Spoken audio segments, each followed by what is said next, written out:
Good afternoon. My name is Micah Yorandi. I'm the Senior Attorney, Legal and Program Services with California Tribal Families Coalition. Today, I'm here to speak with you about on the panel, Complying with ICWA Placement Preferences, Tribally Approved Homes, and Resource Family Approval. Before we get started, I wanted to take an opportunity to tell you a little bit about California Tribal Families Coalition.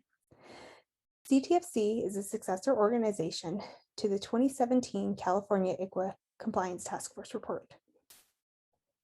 The report was originated in 2015 when a group of tribal leaders requested from then Attorney General Kamala Harris for work or assistance in trying to increase and improve ICWA compliance throughout the state. She asked the tribal leaders to prepare a report, and thus came the 2017 report. The 2017 report included 20 recommendations, which were presented to then Attorney General Hector Becerra. And the report really focused on how to improve ICWA compliance throughout the state. CTFC is a successor organization, like I said, and one of our goals is to make sure that the report recommendations are advanced and applied throughout the state of California. In that vein, CTFC in 2020 held several listening sessions throughout the state with tribal leaders and tribal social services departments to really look at areas where ICWA compliance could be improved. The excerpt from the executive summary from the different reports provides this language, and it's really important because it helps kind of highlight what the purpose of the listening sessions are in just advancing the work of the ICWA Task Force report and kind of in CTFC's mission. Follow through on the recommendations of the task force report is critical for California tribes, as California is the epicenter of ICWA. The California courts see more ICWA appeals than all other states combined and are home of some of the most divisive and controversial cases involving ICWA. As a state at the cutting edge of child welfare innovation and reform, California must fulfill the promises made to Indian tribes, communities, and families in 1978, and again in 2006 with the passage of SB 678, known as CalICWA, and again with the issuance of the task force report in 2017. CTFC has worked since its inception to see that the commitments made to tribes are honored and the state and counties are tested and held accountable for their failures. As I stated, we did have 3 different reports, and so briefly I want to touch base on how these reports apply to complying and advancing ICWA placement preferences. First of all, we had a child and family teams report. Some of the findings that came out of the report, while CFTs and child family teams meetings are more focused on getting families together and having different joint sessions and meetings, some of the things that came out was that CFTs are very essential for advancing ICWA placement preferences and placement generally. Some of the findings include that county social workers and facilitators need to understand placement preferences.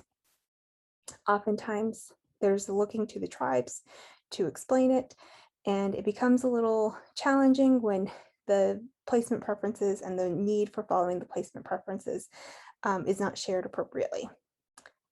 There is also a need for engagement and collaboration in tribes, as that is necessary to ensure compliance with placement preferences. Additionally, tribes have information and resources that might not be fully known. So again, it's really important to have this engagement and collaboration with tribes. Some recommendations that came out of the report include supporting county staff to build relationships with tribes, amending the Welfare and Institution Code to include that any changes regarding placement require following placement preferences.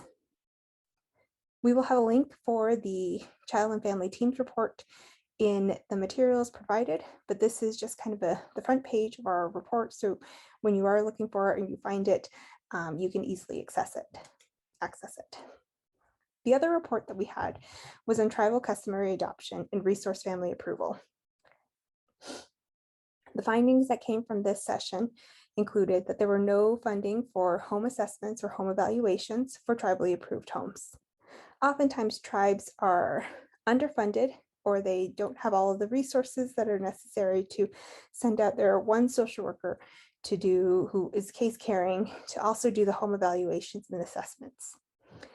Having funding, and this is part of the recommendation, having funding would help increase tribes' resources and allow them to participate and really get involved with approving tribally approved homes or other homes within their that would meet the ICWA placement preferences.